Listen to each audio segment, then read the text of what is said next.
Hello and welcome back to Heroes and Hooligans, where we are launching season 3 tonight of our Delirium campaign. We've been on a little bit of a break, but here we go.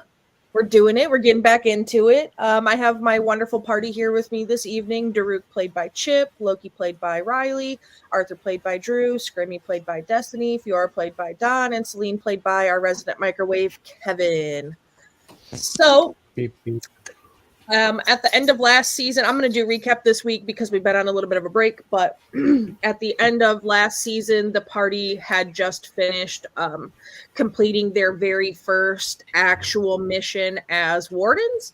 They went and investigated / took care of the bone trader, who was somebody who was trafficking and trading in the bones of living beings. They were able to rescue quite a bit of folks who had been either just starting the process of losing their internal calcium or hadn't even been touched yet. So they were able to be heroic through that and save some folks. And it was good for them. And they were able to take Scrimmy back to Weishaupt and get Scrimmy initiated into the wardens. Scrimmy, the one thing I would like for you, though, can you roll me 3 Constitution saving throws, DC 18? Oh, Just to know how your trip went. If it was like a Find nice trip, out. see you next fall, Oh. or if it was a Loki style trip. All right, let's not start 19. season 3 with bullying Loki. Let's 5, starting on a 5. 9. 19, 5, 9. All right, so 1 pass, 2 fail. Great. So, Scrimmy, can you tell us what the deepest, darkest, interior, most scary thing that Scrimmy ever experienced was? Being burned alive while trying to save a baby goat from being burned on his ship as it went down. Great. And that's all he So- remembers. So when you're going through your initiation at the Wardens, they have you drink this tea concoction, which is made with demon's blood. But in this case, demon's blood is actually a flower. And it drinks kind of like ayahuasca does. It takes you into a different sort of mental space. And you see different things as you go through it. But you're not able to sustain the chemical or the poison that is naturally in the concoction. So it causes you, instead of having like a happy-go-lucky mushroom trip, you're on kind of like things went downhill really fast acid trip, and it doesn't feel very good. So you have to wait a couple of days before you're able to set out, because Scrimmy has to spend a little bit of time in the infirmary recovering.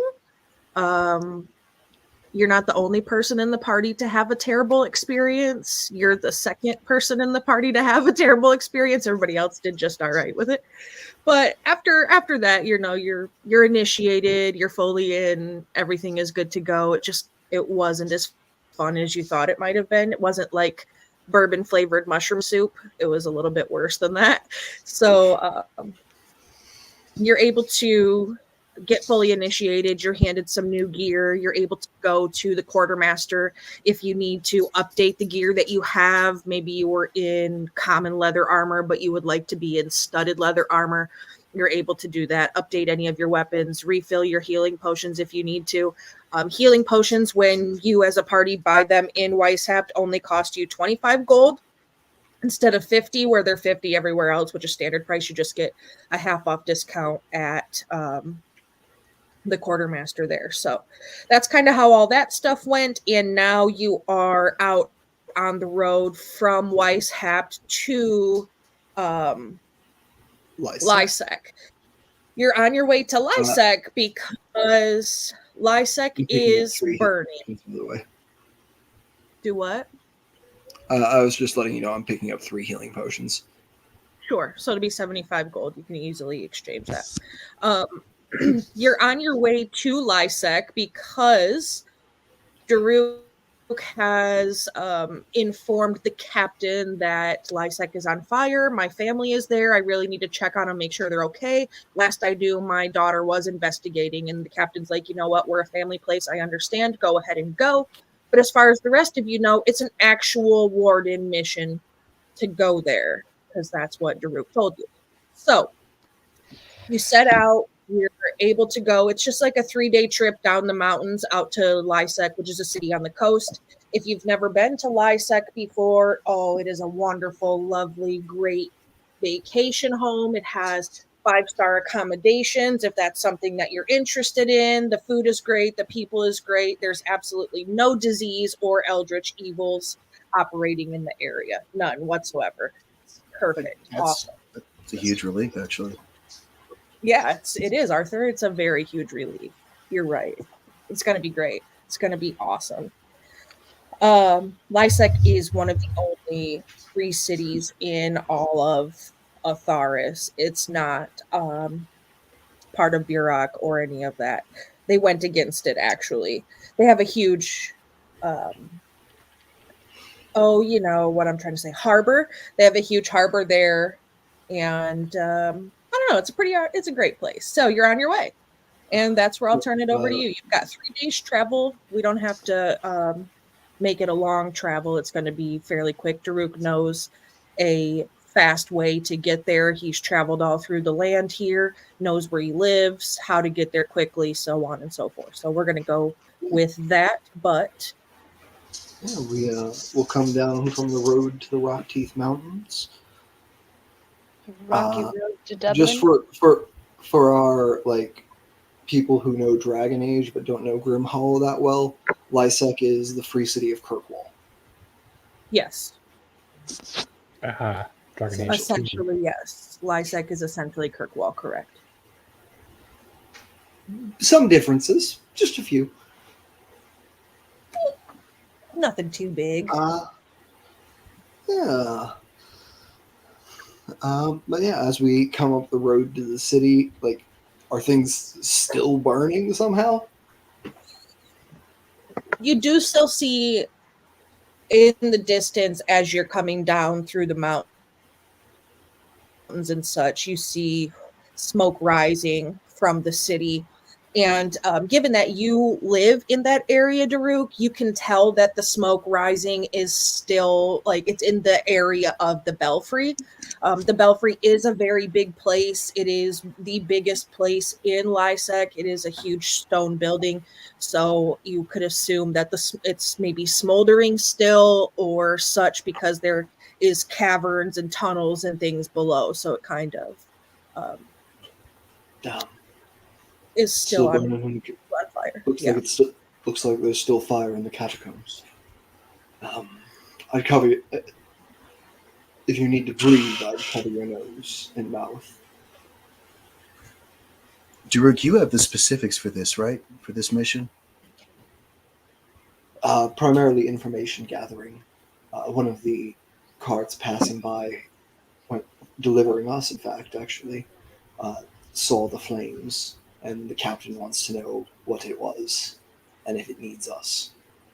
Okay, perfect. Also, while we're at it, can you just remind me about my personality and all of my character motivations and anything notable I've said in the past? You like to break the fourth wall, whatever the fuck that is. You're completely insane, devoted to self-sacrifice, and refuse to be called a child, despite the fact that your favorite illusion is a child. All right, I'm there. Thank you. Fiora doesn't really say anything, but she does pull the hood of her traveling cloak up higher and lower over her face, and just kind of keeps to herself. Sure. And Daruk, I'd like you to give me a deception as you blatantly lie to your party about what the captain wants in Liesech. Yep, absolutely. I'd love to. I love lying.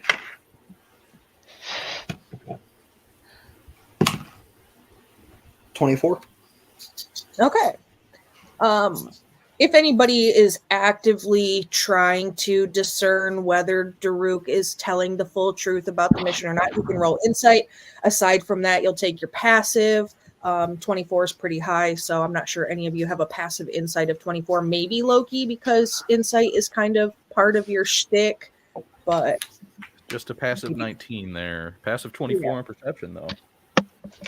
But All right. Loki knows he's lying because I figured that out back when we first started talking to each other Yeah. before we left. Okay. Yeah. Great. But I'm not I going to say just anything. fuck. Yeah, Loki's been brought in a little bit. Good. So Loki kind of knows the gig, but the rest of you just assume that the captain wants you to check on the status of Liesech for some reason. So as you kind of come down the road to the Rockteeth Mountains and you get closer, you see the city walls. The whole city is surrounded by walls. As you come down through the trees, you can see the high top stone walls of the main city of Liesech, but you also can see sort of to the southeast of the city, there are more walls built outside of the main city walls, and they're constructed of wood, kind of like a 10-foot tall privacy fence sort of style, but built in the old school fort manner with the pointed, jagged logs. If you want to screen share Fiora, you can. Daruk's gonna point over to the wooden walled area. Stay away from there. Quarantine zone. Nasty plague going around. Oh, well, now I kind of have to go in.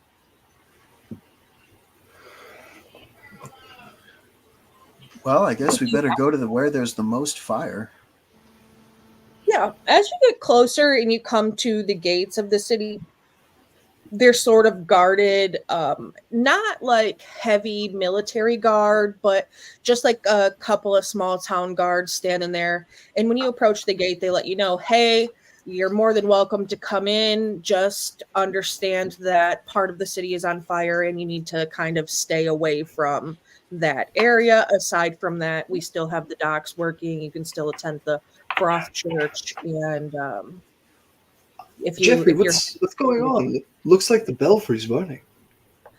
Yeah, I don't know. It started a couple weeks ago, and we haven't been able to put the fire out. But there are civilians trapped inside that we've been trying to get to. But every time we send a rescue party in, things collapse, and it's been extremely dangerous. All right. Who's leading the charge on that? Oh, the captain of the Golden Barge Company has taken charge on that because they had the extra hands that we didn't. All right. Thanks, Jeffrey. Say hi to your mom and pop for me. I will. Good to see you, Daruk. And he shakes your hand if you let him, and he, lets you into the city. And you come in there, right by the Bank of the Augustine Trading Company, near the King's Coin Inn, and some of the other barracks and things associated with the GBC. You come in right on that side. All right. I think I'm going to look to the party as we get inside the city walls. All right. Do you want me to... What do we think? Should we go to mine first, so you all know where we'll be staying? Do you want to split and search out some of the places in the city where we might find a bit to know? Well, my first instinct is to say the fire, but apparently that's been going on for weeks. So, I would not say we should be going to the fire. I know they said civilians, but I don't know how much time you spent in the city there, Daruk. But ain't no living civilians in that belfry, not from the stories they tell.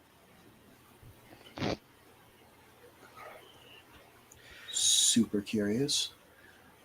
Hopeful or not. Also, you can't be trusting the GBC. They're a fat bunch of liars. Is there a place where I can get me an ale? Scrimmy, we're here for work. You can have an ale when we're done for the day. I can't work without drinking. I feel like we should address that at some You should point. speak to someone about that. I think faithful or not, or civilians or not, we need to stow our horses at a safe distance, because if things get worse, we need to be able to get out of here if we're going to help others or report back. Hearthkeeper barracks. The Hearthkeeper barracks are probably a good place to store our horses. They've got a bit of a stable and trustworthy men. All right. Also, Daruk, you strike me as a man of many salves and unguents. Do you got anything that I could maybe slather on myself to make me less incredibly flammable? This seems like a mission that's not really for me. Well, I think we're not here to solve the problem, right? We're here to find out what the problem is and tell the captain how to solve it. Tell the captain so he can figure out how to solve it. So I think first point of business should be establishing a meeting place for all of us in case we get separated or need to separate, and maybe sending a few small teams to a couple of different places to ask about what's happening. Maybe pair up in twos. We can go 3 places. 2 could go to the Belfry. 2 could go to the Fourth Church. Maybe 2 could go to the GBC. Sounds good to me.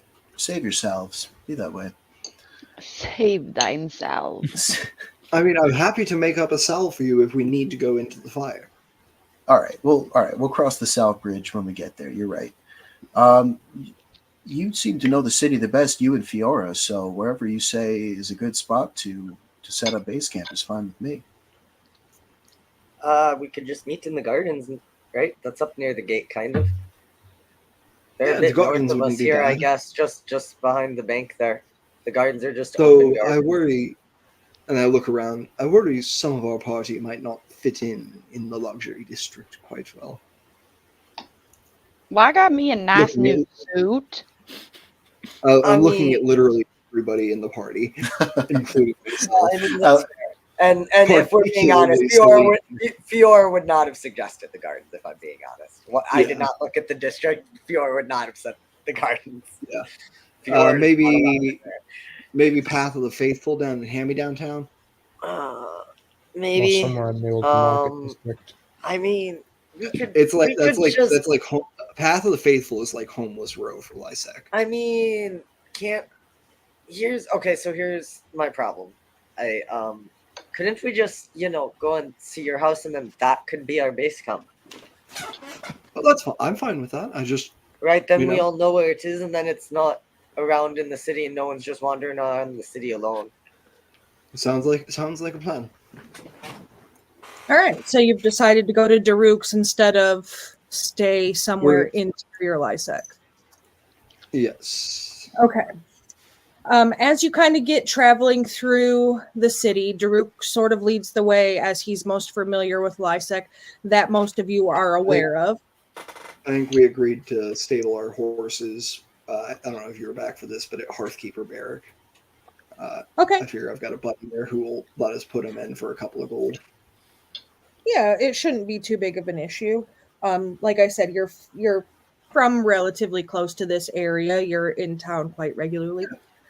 As you travel into Liesech, Daruk, and the rest of you notice that it is not, in fact, 5-star accommodations, and the population seems to be even smaller than it was previously. The people that you do see out and about look very haggard, some of them coughing pretty heavily, few here and there begging on the street for some coins and such. It definitely looks more run down internally than it did previously.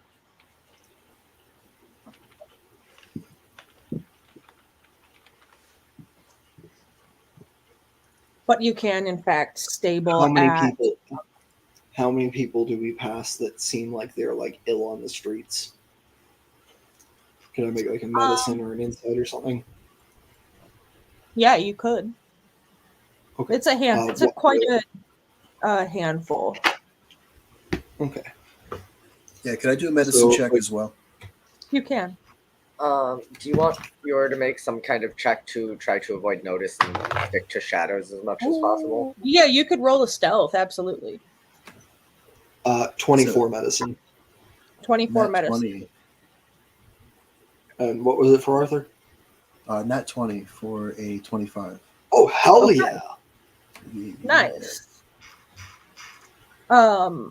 So Daruk, you are familiar with the fact that Liesech is plagued as it is. Yeah.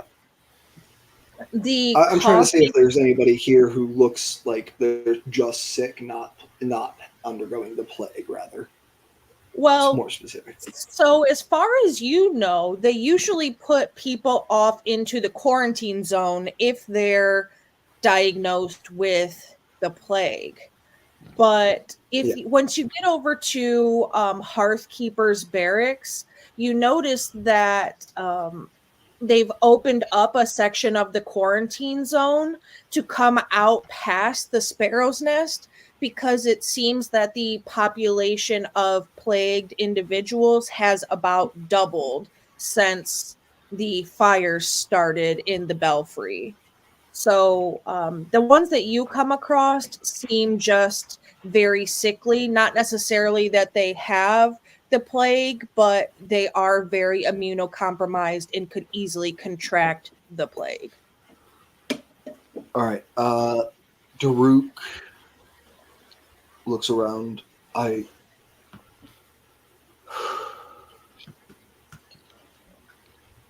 No. Okay. Takes a second, looks at his compatriots about to ask them to stop and offer aid, and before the request leaves his lips, sees Fiora and Celine there and thinks better of asking them. While you're having that thought process, I think as soon as you finish processing that, out of the corner of your eye, you just see Arthur just touching one of the plague people, like moving his face around, trying to like understand what's going on, using my medicine roll, just trying to what's the matter with you? What are you feeling right now? So yeah, Arthur is very cool with staying and helping if you want to come back at some point. I got the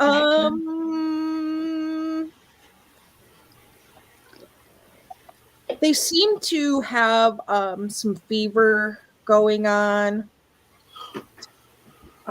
They seem like a little overexcited. And if you ask them, what's the matter with you? Oh, nothing. I'm okay. I'm feeling just fine. I'm just fine. It's just the weather. Fucked weather. All right. Well, feel better.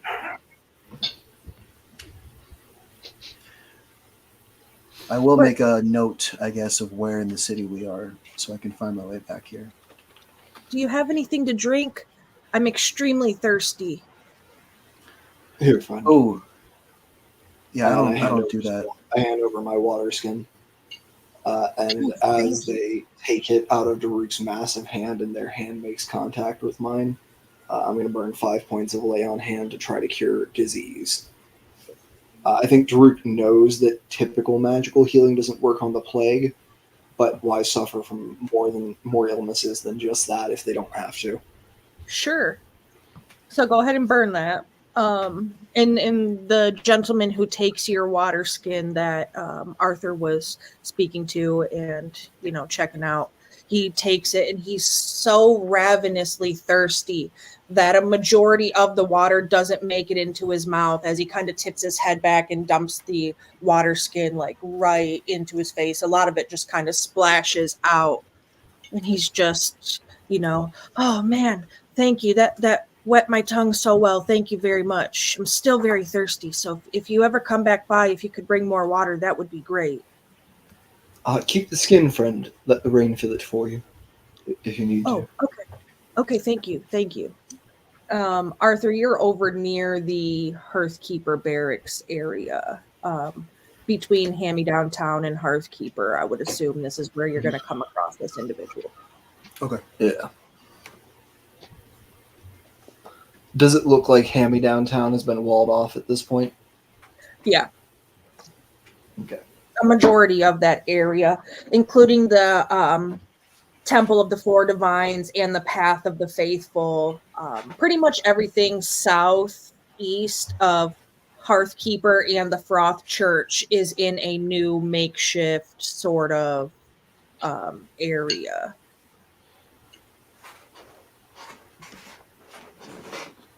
You continue on towards Daruk's from there, I assume?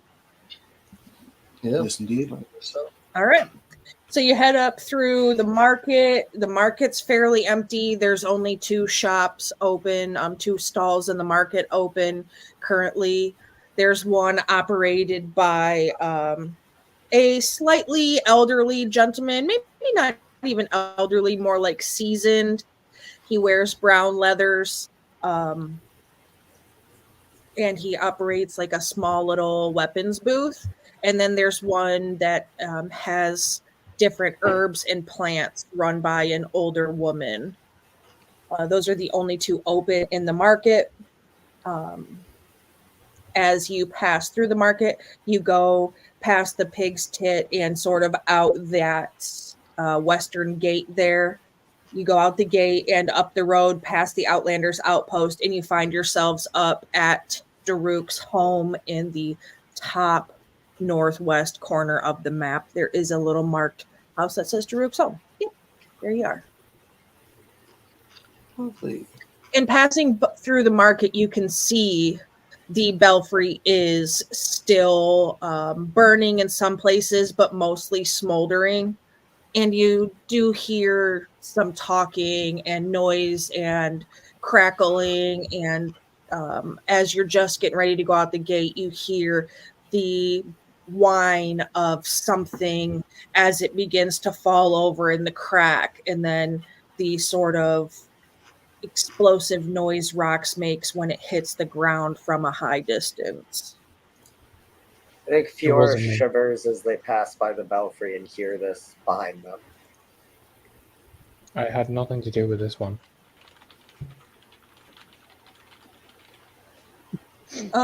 With a passive 24 perception, Loki, you notice that the gentleman operating the weapons stall there in the little market, he sits, leans kind of up against the outside of the stall. He has his arms kind of crossed in front of him, and he looks very casual as he sort of plays with a dagger, you know, kind of picks his nails with it here and there. And he has this very smug look as his gaze is locked onto the belfry, sort of watching it burn. It's like a combination of smug and prideful.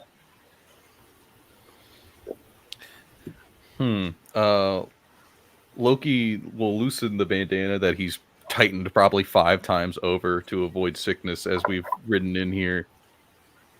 And he'll call that out to, I suppose, I'd probably be right behind Daruk, since he's leading us to maybe potentially stop and investigate either now or on the way back. Yeah, I'll glance over. Looks like Fred, the usual sales guy, right? Yeah, it is Fred, in fact. Fred How seems well? a bit happy. How well do we think Daruk knows Fred? I think Fred is very guarded in who and what he is. So most people would know Fred as the the weapons dealer there. He's mostly known as a fence, but people don't really say that out loud. He's just known to be a salesman that you could buy or sell just about anything to. If you want to do like a history check to see if Daruk maybe knows anything more, you could. Sure, I'll do a Fiona, history. you have been to Liesech before too. I assume you've done things in the market. If you would like to history check Fred as well, you can. Yeah. You don't 17. have to. Okay, 17. I would say that. Oh, nice. A 1, but not because it was natural. I like it. Yeah. An unnatural 1. Can I roll 31. history as well? I mean, I You doubt can I've been roll. there as much as the others, but Yeah, I feel like yeah, Slim would at least pass through the city at least once or twice. yeah. You can roll history. Nice Yeah, job. that's a Good 2. job. So I would say Fiora and Celine really just know they know of Fred because he's been He's the guy mentioned. you don't steal from. Yeah, he's been mentioned as an honest salesman, like he won't rip you off, but he also is not somebody that you would want to steal from because he's honest. He will also rip your face off. Daruk, I think that you know actually that he is a fence, and you've heard rumors. You haven't validated them yourself to be fact or not, but you've heard rumors that he operates with the thieves and or assassins guild sort of in the city. Good catch, Loki. One to keep an eye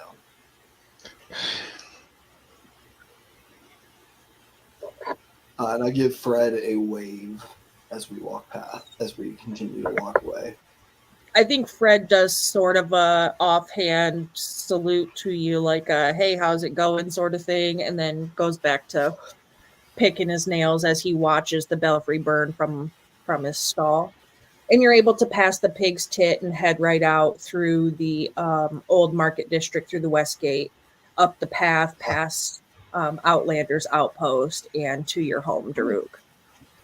As we pass by the Pig's Tit, I'll point over to the north. That might interest you if we end up with a little bit of time free, Loki. Pointing at the library. Ah, yes, books. My only identifying feature. Why would you have any these? others? It's a nice library. I wouldn't say quite comparable to Candlekeep or the Library of Alexandria because those are like very large, notable libraries. But I would say it is one of the biggest in the whole land of Atharis and has information inside of it about all territories, where some of the other territories omit certain pieces of literature or information. It is unbiased literature there. Yeah. Well, if we need any research done, it'll be a fine place to go. Yeah. Yeah, you have fun with that. I will. And I'll take them through the streets of Outlander's Outpost, which I'm sure Celine and Fiora have seen before, having been Outlanders passing through. Yep. All right. Well, just about another half mile into the woods here, and we'll be there. Oh, hey, they got the window repaired. Yeah. And Throw a guy out of we'll that. begin to head back out of the city proper through the woods. I do not think there is any path or road that leads to Daruk's home. I think it is just a clearing through unbroken wood. Yeah. Absolutely. And as you head through Daruk, you're used to seeing your husband, around, either tending to your garden and so on, doing Gabriel things. Actually, on our approach, I'll actually get my speak with animals going. Okay. Yeah, go for it. As you approach, you don't see Gabriel outside. You don't see your pack mule that pulls your plow for harvest and planting season. Things look unkept. I wouldn't say necessarily dilapidated, but it kind of looks like, your neighbor's on vacation for 2 weeks and they haven't mowed their lawn or anything's been taken care of. In a state of disarray. That's the word I'm looking for. Yeah. I'll Daruk no, there is a clear shift in Daruk's demeanor, and Daruk immediately starts looking for a rat. Someone find me a rat. Someone find me a rat now. I look for a rat. Okay, you can 17. Perception or investigation. Loki, you have observant feet, right? Yes. Okay. Oh no, So I'm I will sorry. say 15. Okay, 15. I will say that as you approach Loki, you are able to pick up the sounds of quiet sobbing from inside the building. You hear it before anybody else does. Um, you do not find any rats, Fiora or Daru. I'm not even looking because I know I wouldn't even be able to find one. Well, you don't I think find with a any. nat 1, Fiora doesn't really look much. Her hood is still up, covering her eyes, and she just kind of glances side to side looking for anything. Yeah, you don't see any rats. Surprisingly enough. Where is he? Where are they? May, And I'm gonna Drew- go burst. And I'm gonna go burst inside, looking for any sign of my husband. well, Okay. You slam the front door open. Daruk is a big guy. This is panic mixed with anxiety, mixed with all the emotions that you have when you're worried about somebody that you love. Your home is built to be a little bit bigger, not much bigger, but it's not perfect size. So as you sort of, bust the door open, you end up completely taking it off the hinges, uh, like shattering the wooden door off. And when you get in, you're sort of panting and looking around frantically, and you see sitting in the corner near your unlit hearth inside your home is Gabriel. He's sitting on a chair. He's kind of head down, hands on his head as he looks down. He doesn't even seem phased by the busting in through the door. He's quietly crying. He appears to be covered in soot and sort of dirt and such. Gabriel. Gabriel. And I rush over to him, taking his hands in one of mine. Daruk, I can't find her. I've been looking every day and I just can't find her.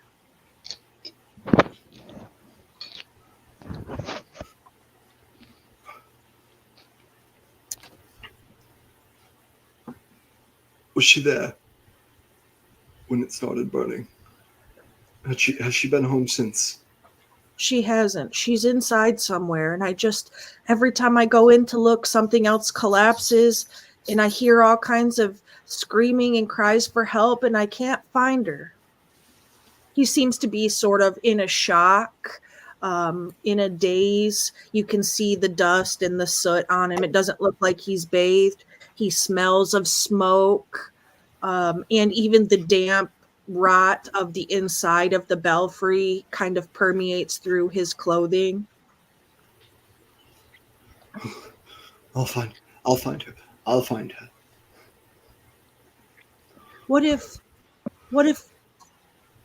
you can't? And he like bursts out sort of sobbing at you, big ugly cries. I've got someone looking there already. If she's not in that church, I've got someone looking.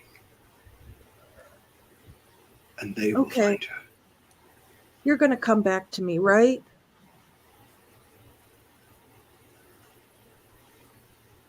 Always.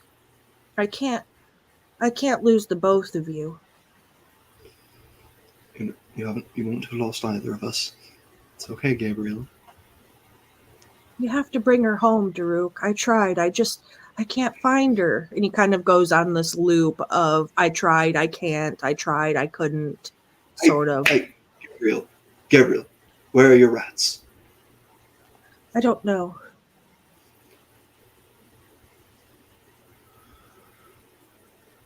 And I think Daruk fully, Gabriel, you need the rats. You need the rats. You can't be alone this long. You know this. Did you send them away again? Well, the last I remember, they were with me at the belfry, and I Haven't seen him since then. Okay.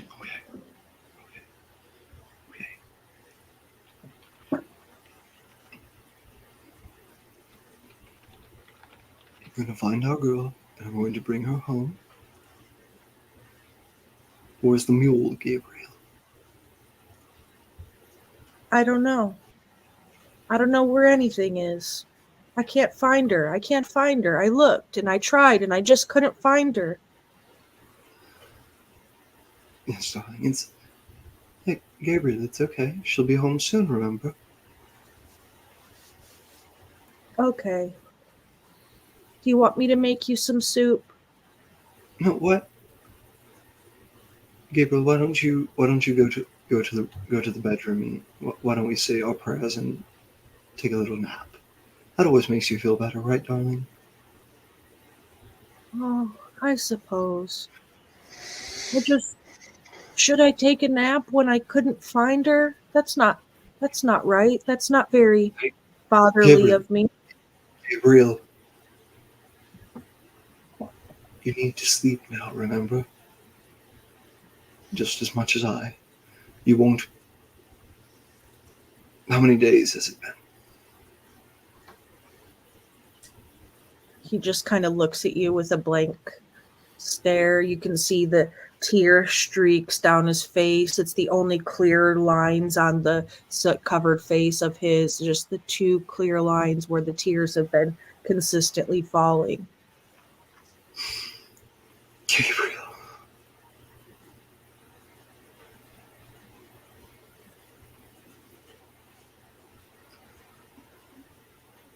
You remember who you are? Yes?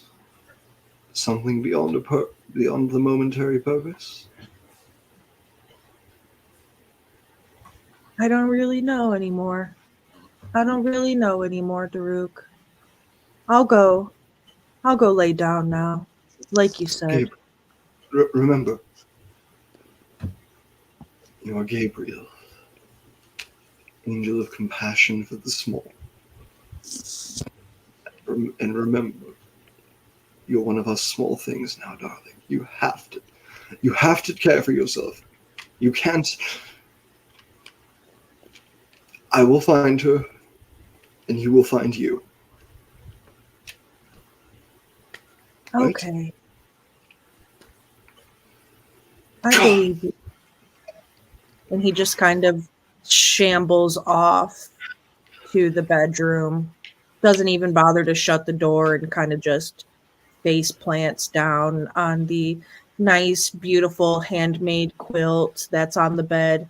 The squares of the quilt each depict a different thing that you have done together in your life. There's the square that what you made together when you adopted Edith. There's the one that signifies your marriage, your very first home. There's even a square with his little rats on them. Just different squares that are different memories, something that he's been making with you the entire time you've been together. And he just is usually very pedantic about pulling it back, making sure it stays clean. But in this instance, he doesn't. He just drops his dirty self down onto the bed. You still hear the quiet cries, but he lays there sort of staring off. I think looking through Daruk's eyes, there are 4 of the squares that stand out more than any other. There is the square for the adoption of our daughter. There is the square for the day we wed.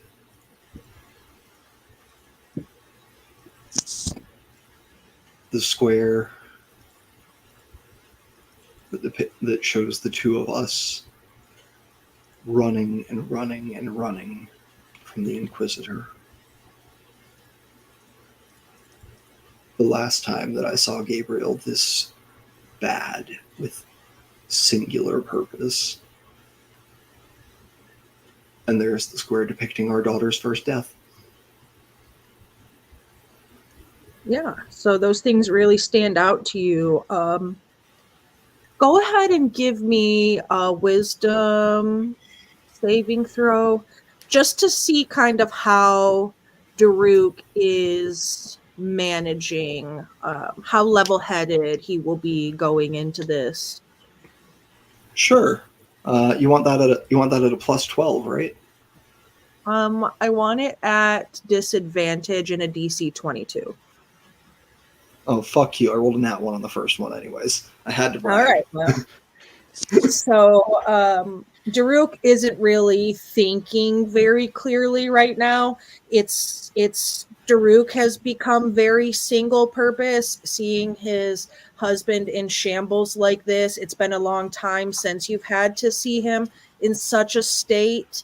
And you're very worried about Edith and if you'll be able to find her, given that he has looked for her over and over and they're still trying to rescue civilians and trapped workers and such that have gone in to try to put out the fire.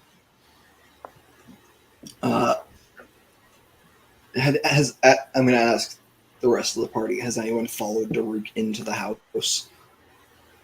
I probably would have. Yeah, I feel like not knowing what we were walking into, I would have gone in with you and then immediately regretted it throughout that whole conversation.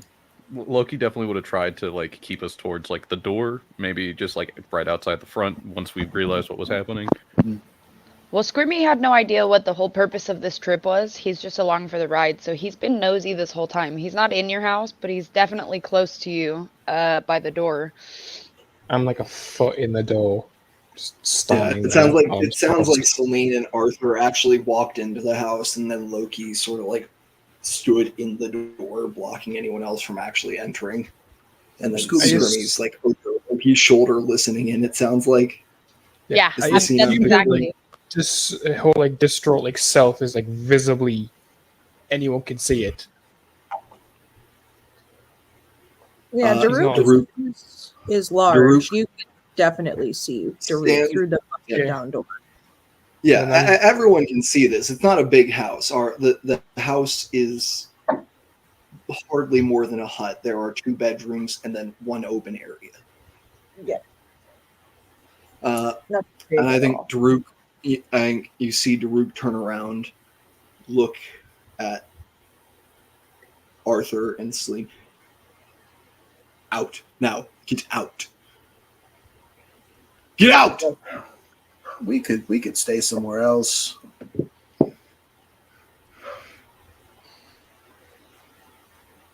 Daruk grabs his coin pouch and throws it to Arthur. Get yourselves a room at the Pig's Tit. All right, meet you at the not the gardens. Where will be. No, I'll meet you at the Pig's Tit. Just give me an hour. An hour. Alrighty. Everyone out. Come on now. And Daruk's going to spend the next hour making sure that there is fresh soup waiting in a pot. And forcibly gives the wrong connotation, but I can't think of the word with the right connotation. But making Gabe take a bath. Yeah. Whether So you just that's with a rag and hot water or whatever. Getting my husband into livable shape. Yeah, so you get hot water boiled first, so you could give him, clean him up some. After you boil the hot water, you get, the base of the soup started, and you go off and clean him up, get him out of his dirty clothes, get the soot and ash off of him best you can with just a rag and some warm water and soap. You clean him up mostly well. He's still going to need a shower to like wash his hair and all of that, like a full bath to wash his hair and all of that. But you can be cleaner than he was. Put in a pair of comfortable linen pajama pants. Yeah, it's cleaning him enough. It's cleaning him up enough that there's not the chance he's walking around wearing our daughter's ashes. Yeah. You get him cleaned up and in some comfortable, house clothes and tucked into bed. You get a soup started. It's just something very simple. There's not very much in the house. There's some dried meat hanging from the rafters near where the cooking is done, some potatoes and carrots, just some simple root vegetables where you're able to throw a stew together pretty easily. You could have it be thicker and more hearty, or more liquidy, more of like a broth, since you don't know how long it's been since he ate and don't know if he's going to Yeah. expel those. I think it's a very light broth. This is not the first time. This is not the first time, and last time I think I accidentally gave him refeeding syndrome. Yeah, so you go ahead and do that. You spend the hour doing that. Celine, you said you hung back near. You could probably find a bench or a tree stump or something to sit on. I think Daruk said there is something. The rest of you head back towards town, towards the Pig's Tit. What does that look like? Like, is there a conversation involved? Are you going quietly, just like we need to let our friend handle his business? How's it going as you head back? I would definitely ask, so does anyone know anything about that? Nay. I know not. As you know, I don't know anything, though. Fair enough. Well, this seems really bad. Like his daughter is in the fire? I mean, but why would she be in the belfry? I don't. What is the belfry? I feel like there's all this mojo surrounding this place. Why is no one in the belfry? No one really knows. It's where the lady in black stays. If I get anything wrong, let me know, Huli. And there's not a lot known, but I grew up on the streets here, and occasionally someone would go missing. Stories say they went into the belfry and never came out. Fair enough. Do you think that has anything to do with the fire? I mean, look around, ain't like the populace is really mounting a insurrection or something here. They're all sick and dying, ain't they? Well, sure. I guess I just thought it was an accident or something.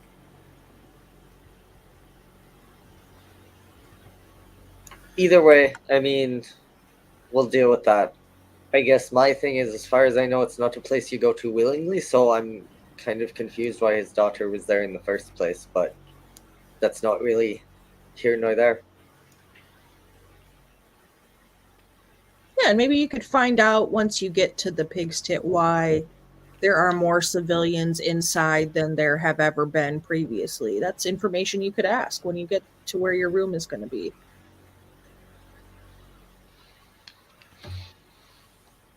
Fiora, did you want to divulge any more about the Black Lady to Arthur and the gang, or? I mean, what else is known? Because I don't remember if there were actual rumors about what she was, or if we just put the pieces together.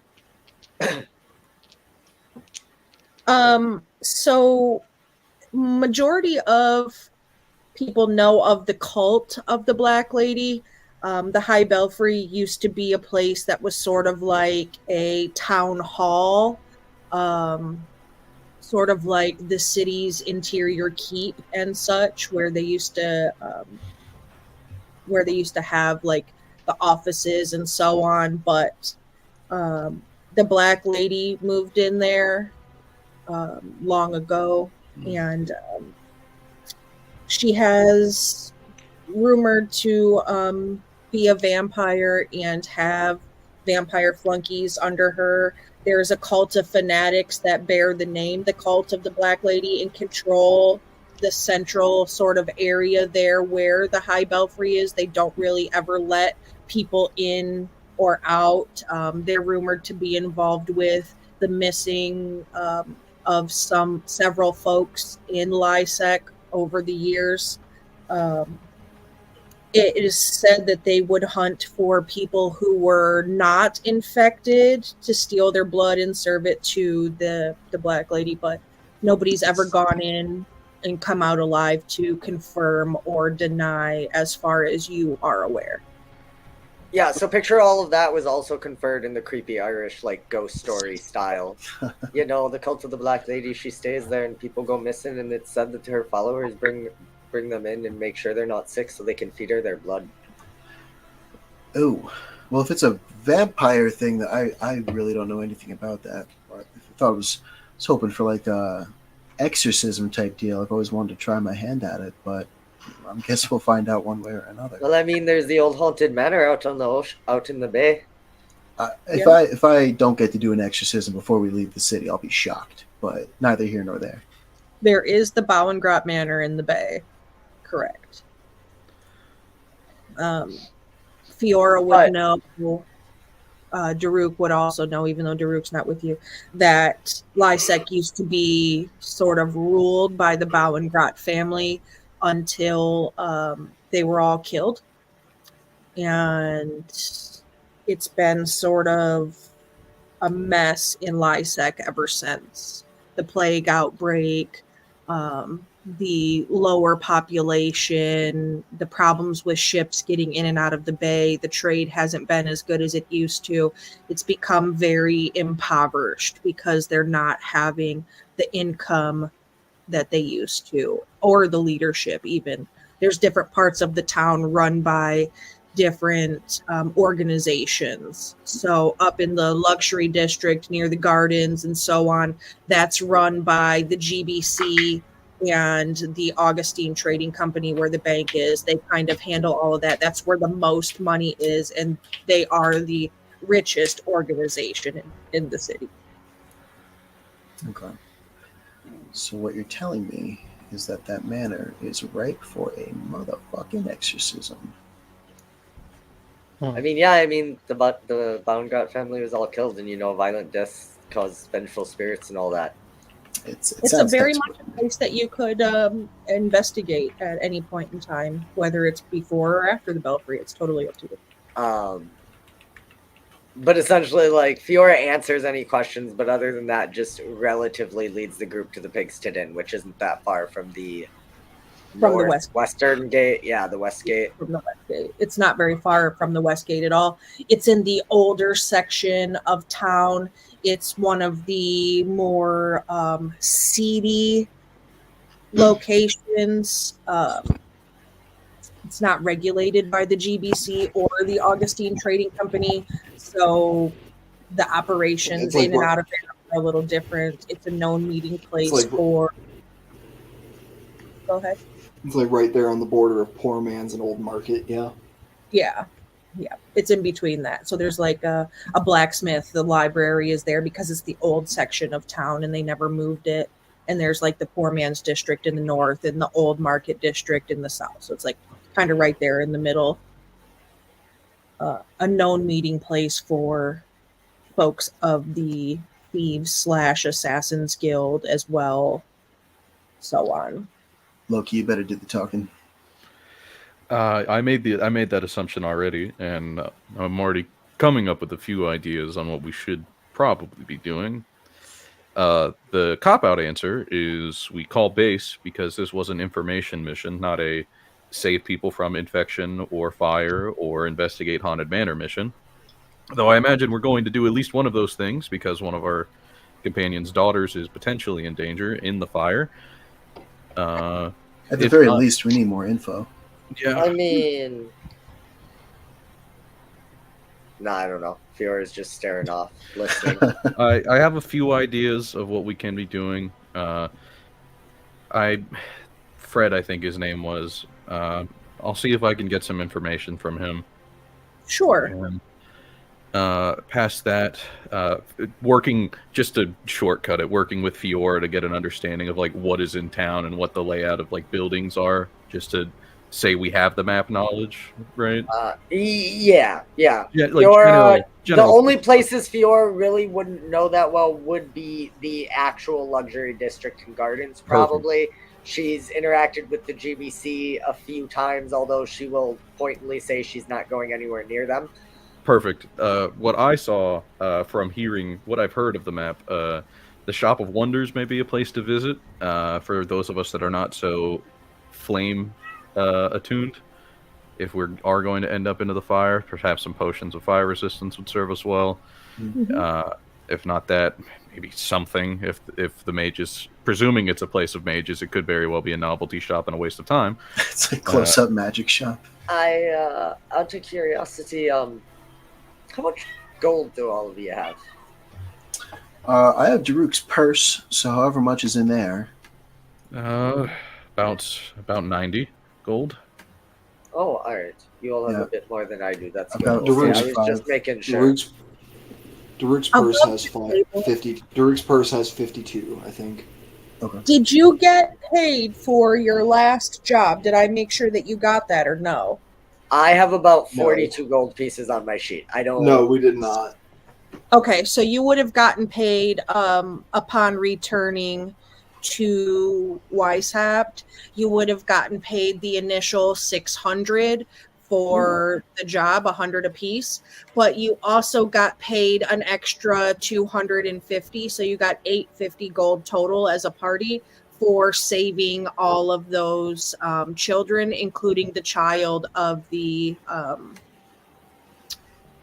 leader of. So everyone go ahead and add 283 gold pieces, 3 silver, 3 copper. And I think he gave you some stuff too. The leader did. His go between. I think You said gave 282? Sure. 283, 283, and then 33. Okay. So you do have And those some. numbers. Those Almost. numbers then. 283 gold, 3 silver, 3 copper. There you go. All right, I lied. You can disregard my question. I think we can afford a few potions. From there, just thinking of what you've mentioned just now, I don't know if much else will be worth investigating. I think getting closer to the quarantine zone is a bad idea, even though the Shop of Wonders is right there. The market district, in current conditions, likely is low on stock, if any. It may be worth noting that I guess DM, when we walked by, it was the Shop of Wonders behind the newly enlarged quarantine zone, or is it outside of it? It's just barely outside of it. The new quarantine zone is very staggered. I was Oh, it gonna is? say, so what I picture is it kind of goes up the Temple of Four Divines, around the Path of the Faithful, then dips around this courtyard with the sparrow's nest and back over. Yeah, kind of so. So that way people Okay. can still get to the sparrow's nest, but Okay. you know, So it's it doesn't most even go there. It's like the Path of the Faithful and the temple, that kind of corner down there. yeah. A Okay. majority and also Hammy downtown. So it's kind of like in a U shape over there. So it's like above let me see if I can kind of draw it. Okay. No, that was. I tried, but it was a rectangle, not a line. Yeah, so kind of like this. With a like a little door being here. How convenient. Gotcha. There. The owner of the Shop of Wonders threw a bitch fit about being confined in the quarantine zone because finances are already low as it is. They're an anti-masker. Oh, shocking. The 2 places by Hand-Me Downtown where the rich people go aren't in the quarantine zone. As Yeah. far as places to investigate, I think somebody should look into the Golden Barge Company in some capacity, since they have influence up in the luxury district. And you said you saw a shady character on the way to Jaruk's house. I guess we could follow up on that too. That's my plan with him. All right, so we've got 4 people. Do we 2 and 2 it? I think so. I think Fiora, you and Arthur head down to the Shop of Wonders, since the Golden Barge is in charge of whatever's happening at the Belfry. Probably better to keep you away for now until we have a plan. Scrimmy, since the fella's not too far, maybe you could do info here while I go talk to Fred. You're welcome to tag along, though apparently your pre-existing medical condition to need an ale for work needs to be fulfilled still. We could let that occur. Yeah, Scrimmy actually was planning on investigating a couple different spots that you guys want to visit before you guys go in. By slipping into the ethereal realm and just seeing how many people are sick before you guys, expose yourself to any illness. So what I can do is go ahead and I'll go scout out the pig tit inn. The inn is pretty. I think the inn is pretty far from the quarantine. I think if you're gonna like scout an area for sick people, it would probably be around the Shop of Wonders. All right, I can do I that. think everything else we're investigating is slightly further from the quarantine zone. Correct? Yeah, pretty much the only things that you're looking for down there is the Shop of Wonders. Okay, I'll go ahead and investigate that to make sure that the shop owner is not sick before we go buy things from him and get sick. Right. You can do that. So Scrimmy's going to head towards the Shop of Wonders. Fiora is staying far the hell away from the luxury district, so I assume Fiora is going to either one, go with Loki to communicate with Fred, or two, go straight to the pig's tit. That's fair, Loki. I know you said I should go to the Shop of Wonders, but that's kind of right next to the GBC, and That's fair. I can't promise that the Belfry will be the only thing on fire if I go there. Keep your head down here, then. Get some info if you can. I mean, I can come with you. That No works need too. for you to be alone. I'd- Scrimmy and Arthur can go to the Shop of Wonders. Yeah. I don't know how much the criminal organizations may be keeping an eye out for you. Yeah, So and Arthur should be safe with me over by the I shop of wonders too. If any- Ironically, I don't think we ran afoul of them. We hit things that they didn't hit. perfect. Sounds like a plan. Fiora and Scrimmy will switch places then. Arthur and Scrimshaw to the shop, and Fiora and I will go talk to Fred. Okay. Sounds good to me. All right. So do you stop by the inn first, or you just completely bypass it? Meet back at the Pig's Tit Inn after. We'll have Okay. rooms by the time you guys get back, I'm sure. Perfect. Then So I'll give you Daruk's purse then. Okay. So, Loki and Fiora, you head straight to Liesech Market. You all travel together for a moment, and then once you hit the market, Scrimmy and Arthur, you break off and head down towards where Fiora told you the Shop of Wonders were, as she sort of explained all of the different places that she knows of on the map. So you're able to travel on. Loki and Fiora, what do you do when you get into the market? Aye, so what's the plan here, Loki? Are you talking? We doing good cop, good guard, bad guard? You want me to take the lead? I don't know much other than that he sells weapons. While he's talking, he's taken out one of his books and spare pages and is writing a bit. I'm hoping to lean more towards the criminal side. I know the warden appearance may not help us too much, but no, I'm sure everyone knows the wardens aren't exactly a volunteer force. So, and what Loki is doing, he's writing down a handful of the symbols he knows of thieves' cant, asking for basic information like where a safe house might be, recent goings on, where might be a good place for a thief to lay low, just underground information network attempt. So, okay, as you approach Fred, I forgot about Thieves' Cant entirely and that you speak that or understand it anyways, because it's not a spoken language. You do see several symbols carved into different portions of Fred's booth. There is the symbol for fence. There is the symbol for contracts, like a place where you can pick up jobs and such. There's a symbol for the Assassin's Guild in itself / Thieves Guild. They're pretty close to the same symbol. It's like in this case, it's like a hand. And there is the symbol for safety,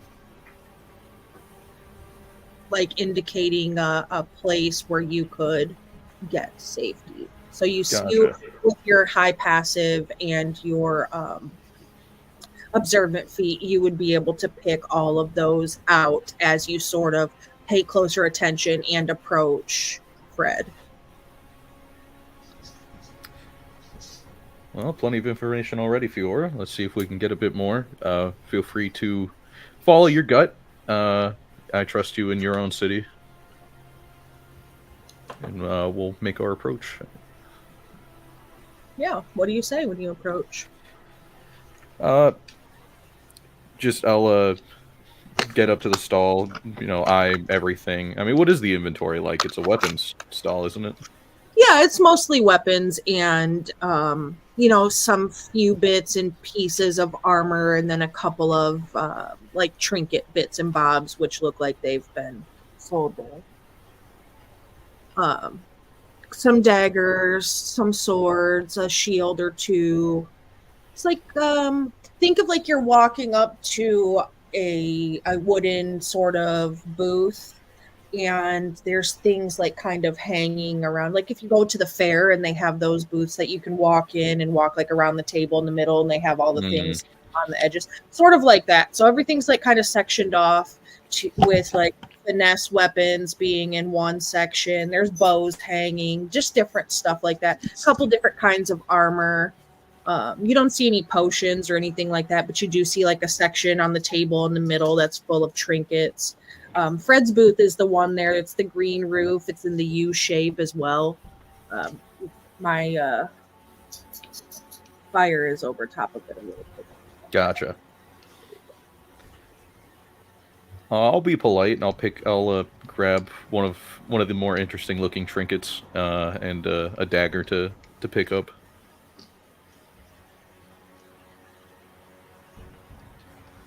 Yeah, you can do that. You can pick up a dagger. Some of these daggers look nicer than others. Some of them look just like regular standard daggers. There's one that has some jewels set into the pommel. There's one that has a sort of interestingly serrated blade. Sure, the serrated one. That sounds criminal. Yeah. I know how to look like that. It's got some interesting teeth on the sharp edge of the blade. Like about the first 2 inches of the blade are smooth, like where the tip is, where it like kind of how a blade kind of curves at the front, and then where it would normally be a flat edge there, it's serrated, and the teeth look like they do some vicious wounding if somebody is stabbed with that. Excellent. Yes, violence. Anything for you? And as he looks at Fiora. No, I think I'm alright. All right. Excuse me, sir. Mm-hmm. Just this, please. Yeah.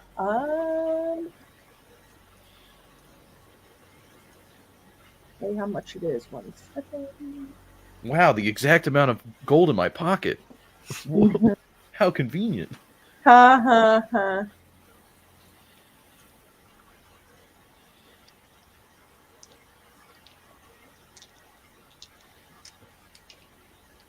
Let me scroll through my unbelievably long list of items here. Oh God, Fiora, this guy might be running me for something here. I don't know. Really thinking about this. Just me. While you're looking at items, I have a question because I was slightly confused looking at my character sheet. On my character sheet, I noticed I have a bottle of boundless coffee, and I am baffled at where Fiora of all people got that. I think you were given that. You gave us Was I complaining about coffee when we first got there, so they just gave me a bottle of boundless coffee because I said I No. need coffee to be able I think, yeah, I think you were.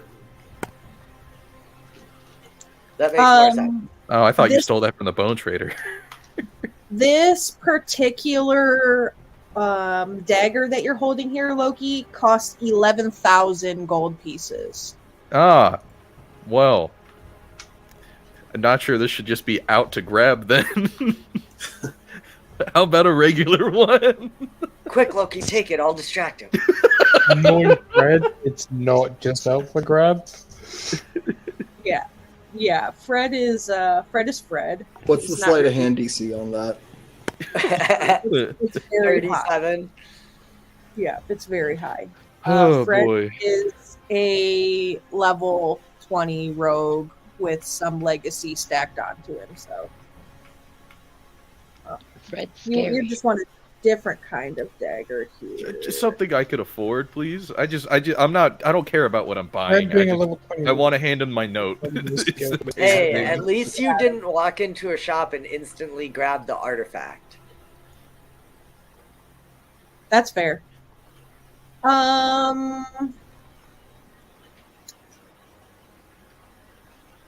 You find a shiny set of armor that you think is within your price range that you could probably pick up. It's unbelievably shiny leather. It kind of gleams in the light.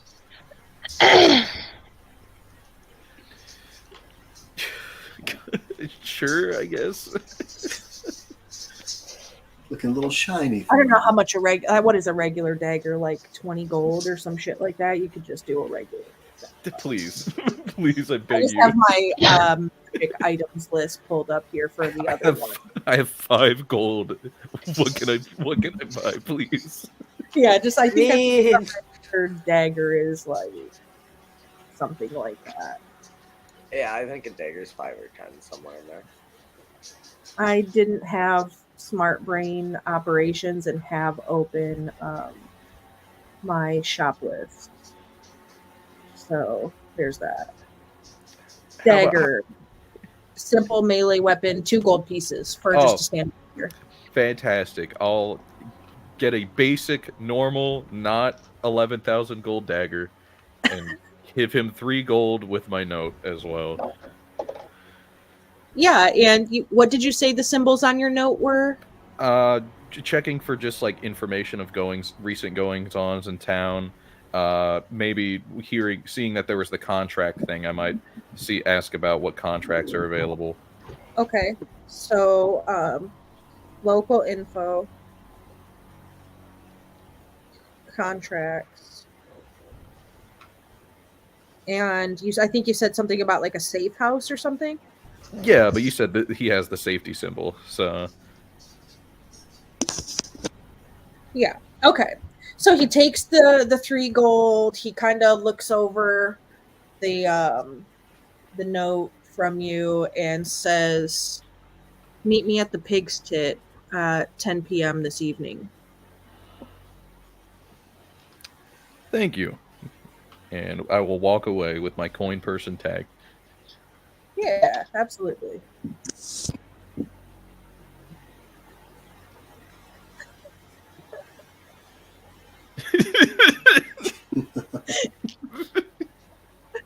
Yeah, essentially. How do you do, fellow criminal? That's basically it. All right. So,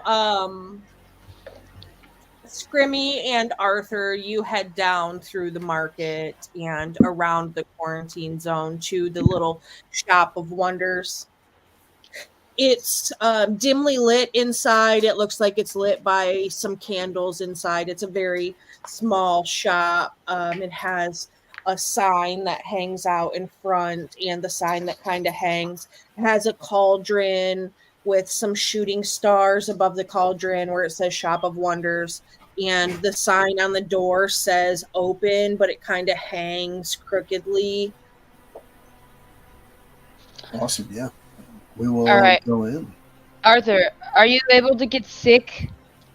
No, actually, I don't get sick. If you wanted scout, that sounds great. I love the ethereal thing. I didn't want to stop you. Feel free to do that. If you can't get sick, I can get sick. So why don't you check that, see if that man's coughing, and if he's not, let me know, and I can come in, because I can still get sick.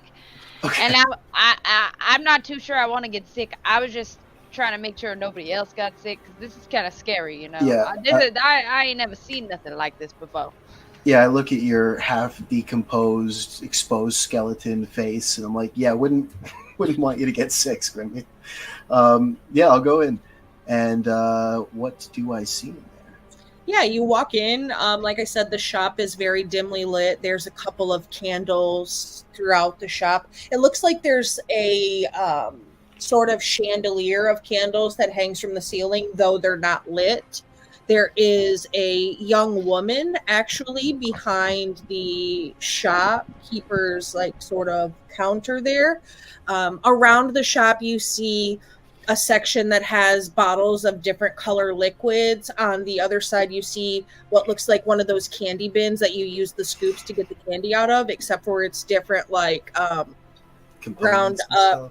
ingredients for like potions. There'll be like one of them is like it looks like brown dust that's ground up. There's one that's kind of like ground up sparkly stuff. There's little jars and different things of components full of like Bin bugs of or feathers eyelashes. or eye of newt, sort of different stuff like that. And then there are some other accoutrements in there as well, along the lines of spell casting focuses, maybe some that are a little more than just standard, things like that. And it's a young woman behind the counter. She is wearing a linen set of clothing, but over top of her clothing she has sort of a leather apron on, but you see she's wearing this sort of conical mask on her face that has two eyes that they're kind of covered in mesh, but she can still see through them, also made of the same brown leather of her apron. And she wears gloves over the sleeves of her shirt that are also like the brown leather, and some boots. So she looks like she's very well protected. And as you walk in, she says, "Stop right there. Are you sick?" Nope. Are you? "No, I'm not sick." "Okay, you can come in." Scrimmy, you're good. I'll shout towards the door. Oh, thank goodness. Scrimmy actually trips a little bit as he walks through the door because he's getting the shakes from not having an ale before going to work. And he actually whispers to you that's not so much of a whisper and goes, "You know I'm a plague doctor, right?" No, I didn't fucking... No? Okay. I didn't either. This is Scrimmy. I'm Arthur. Nice Great. to meet you. It's on. Scrimmy's a plague doctor. She holds out two cloth sort of masks for you. "Here, put these on." And she like holds them out like at a distance to like kind of keep you out of breathing space until you get your masks on. Scrimmy stretches it over the only part of his face that still has flesh. So it's this way, not this way. Yeah, I don't have ears, but I'll hold it in place. Hi, first of all, I wanted to see what kind of potions you have. I was honestly looking for a potion of fire resistance. Also, I would be a real asshole to show up here without asking my party if they wanted anything. So let me just refer to this list that I brought with me. Do you guys want anything from the fucking magic store? What the fuck does the magic store have? I don't... Magic stuff. What's that? Can you read the menu? We're using walkie-talkies. What? Do they have a kid's Arthur on meal? his sending stone. Well- Hey, you didn't tell me what you wanted from the store. Well, since you wouldn't have known the menu before I left, is there anything that anybody was like, "Oh, while you're there, I need gum Arabic or whatever"? Well, to be No, fair, I you didn't make the I decision stocked to up go on to it supplies and after these left. left. Okay. All right, perfect. In that case, the list Arthur's holding just burns up in his hands. Never mind. Potions of fire resistance, if you have it. And I was hoping to see if you knew anything about what's going on at the Belfry. Potion of resistance to fire. They are 200 gold a piece. Well, let's talk salves, ma'am. What do you have as far as salves and ointments? Anything like that? Anything a little cheaper? A little You good berry want some paste? sunscreen there, little wood man? That I sounds don't like what I'm looking for. Fire screen, actually. have any salve or balms that resist fire damage. Okay. I will come back when I'm positive I want a potion. But tell me about the Belfry. Actually, Scrimmy, do you want anything? Do you got anything that'll keep me permanently drunk? anything that'll keep my friend permanently drunk. Or permanently buzzed would be better if you have. I don't know what your selection's like, but we are at work. This is a shop of wonders, not a tavern. I was just wondering. All right. Anything else, Scrimmy? Anything other than that? Do you have anything that'll make my memory come back? Oh, that sounds wonder adjacent. I don't know about that. How about a ginormously oversized pirate hat?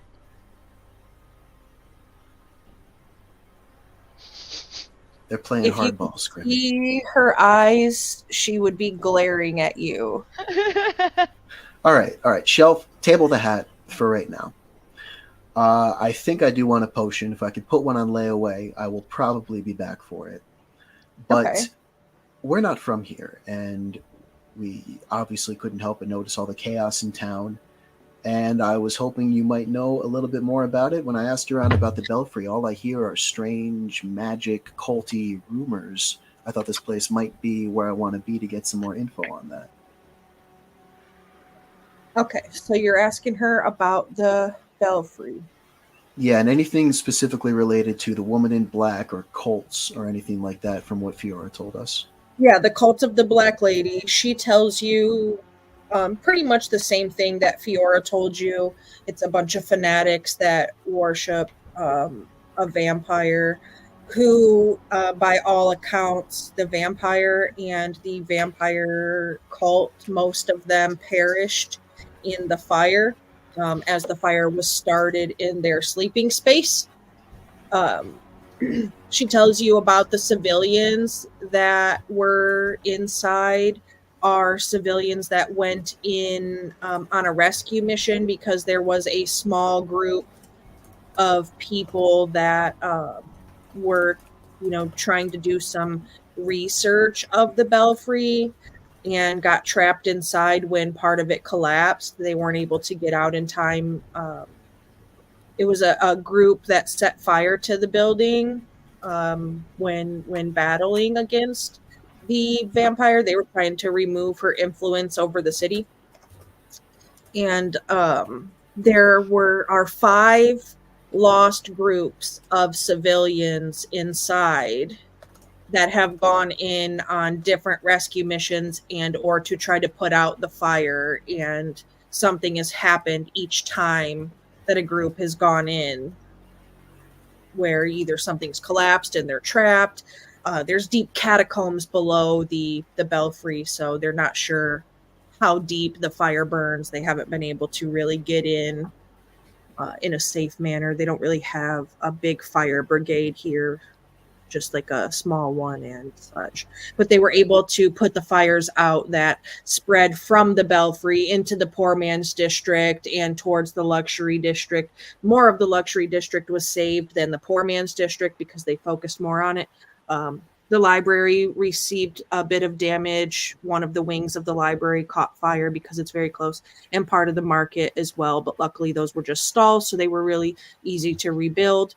And since the fire, the plague has seemed to spread even more so. Well, that was informative as fuck. I feel the need to spend some money here now. First of all, thanks. That is hugely, hugely helpful. Also, I wanted to know I'm told that the quarantine zone expanded recently. Since you're right on top of it, do you know anything about that? Is the plague getting worse? It seems that since the Black Lady was destroyed, that the plague has expanded. And we initially thought that the plague was tied to her, and maybe, we had hoped that if she was destroyed, the plague was destroyed, but it seems not in the way that we initially had thought. So the Black Lady is confirmed gone? From what Fred said, yeah. You could talk to Fred and his friends a little bit more about it. Maybe they would know. Yeah, I think my friends are doing that as we speak, so I'll save that. I'll find out what they learned. Well, thanks. This has been unbelievably helpful. Do you have anything in the 50 gold range? Little scoop in the eyelash bin, maybe? Some magical components? A piece of fleece or a branch that was struck by lightning, maybe? I got these really cool tattoos for 25 gold. Done. You can get a spell rot cantrip tattoo for 25 gold. Oh, absolutely. Let's do it. Tattoos. Heck yeah, Scrimmy, trying to get some stick and poke? Get over here. Yeah, can I get it on my face or what's left of it? You can put it wherever you want. I will give you the kit and you can do it yourself. Oh, Yes, I would love a tattoo on my face. So she has spell rot tattoos cantrip, which is 25 gold. Spell rot first level is 100, second level 150, third level 250, and then it goes into the thousands at fourth level. So whichever. and one kit is one tattoo, I'm assuming? One kit is one tattoo, yeah. All right, I'll get a first level. Sounds kind of cool. Yeah, go for it.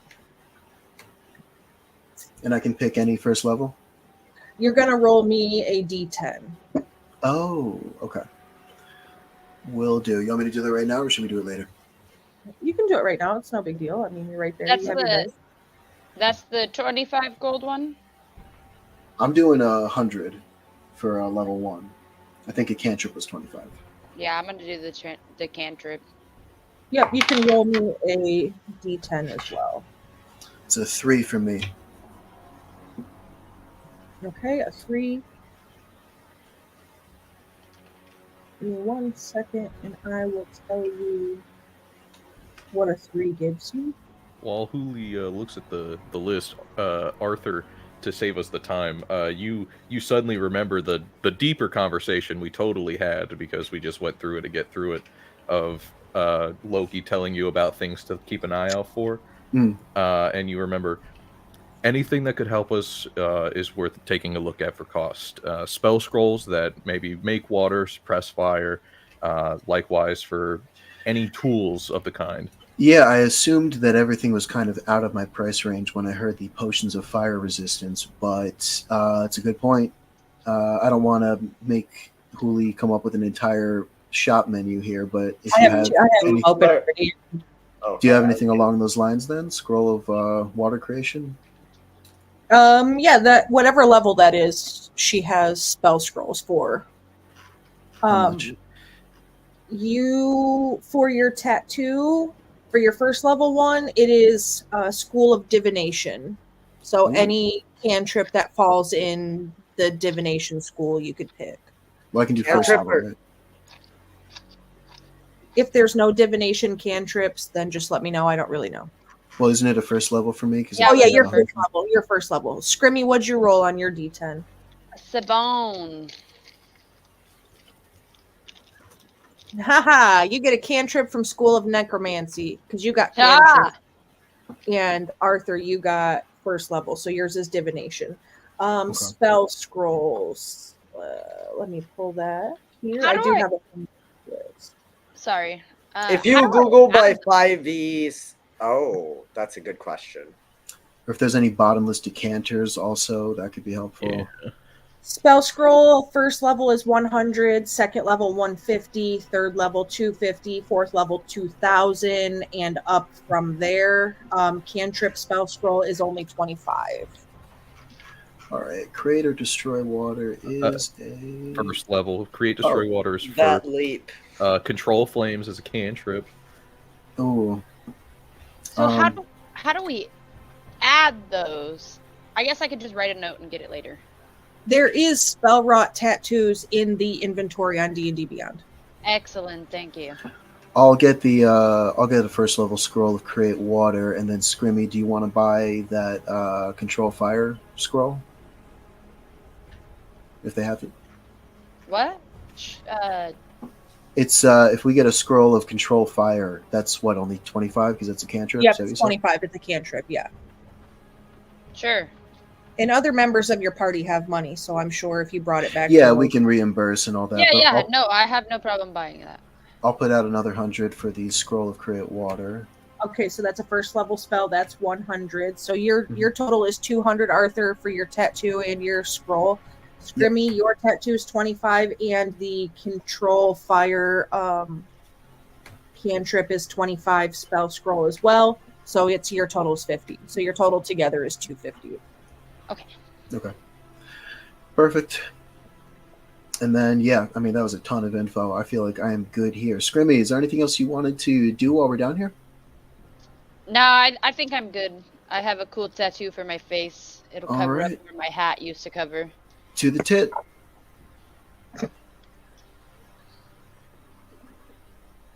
Off you head.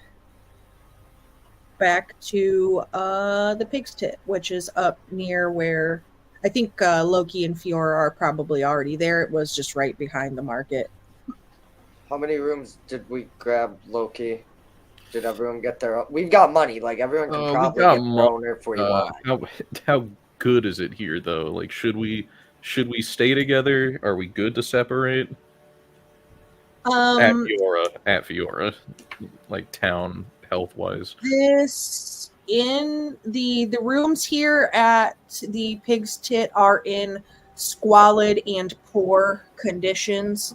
There is in the basement where the squalid is, it is one whole like open room that has bunk beds in it, and each bunk has a chest that has, you know, two sides to the chest, one for the top bunk, one for the bottom. That's 7 copper pieces a night. And then there are poor quality rooms upstairs. They're very, very small rooms. They have either one bunk bed room that'll have a bunk bed. It'll have like a little desk and a chest to store your belongings, but it's not much bigger than that. And if you don't want the bunk bed one, it's one that's got like a full size bed, not even a queen size. It's just a full size. And those are 1 silver piece a night. So you could pay 7 copper for the bunk rooms or 1 silver piece for the other rooms. I feel like we should share rooms to watch each other's backs. What do you guys think? Yeah, 2 silver for 2 of the bunk bed rooms, because I know 2 of us don't sleep, and Daruk will probably just stay at his house. Yeah, so you can do that. You can get the 2 rooms. Celine is at Daruk, still outside Daruk, so you just really have the 4 of you. So you could put Fiora and Loki in one room and Scrimmy and Arthur in another, and that'll be 2 silver pieces. Sure, I'll put that down. You can get meals here too, also in squalid and poor conditions. The squalid meal is 3 copper pieces. It's basically like a brown stew with hard bread and really watered down ale.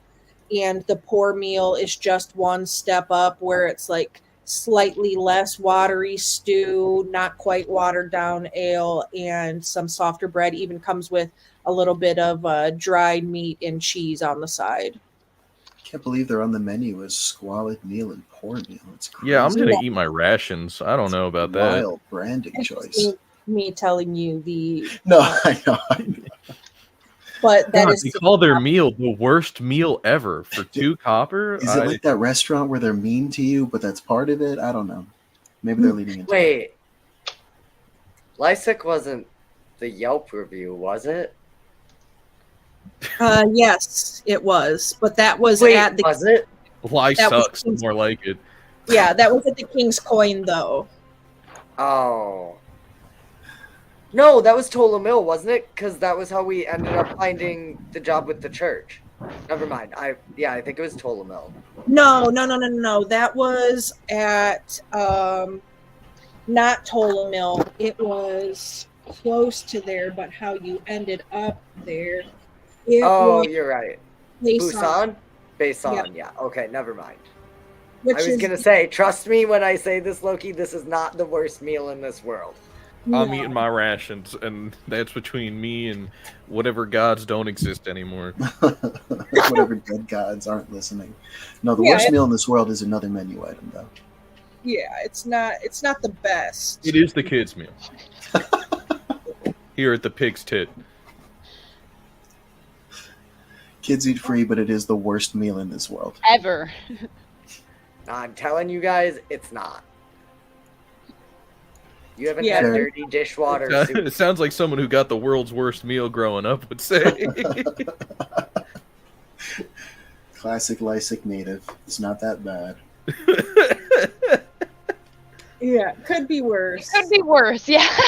Man, you know, looking at these awful meals, I wonder what Celine's up to right now. Hope they're okay. Okay, so the cheapest meal, the one that is what I tell you, 3 coppers, is boar bone soup. It is a brown colored liquid with bits of meat that smells bad but tastes pretty good. And the next step up, the more expensive meal, I think it's, what did I tell you, 6 coppers for that one, is stewed mule flanks with boiled carrots and parsnips. So boar or donkey is our options.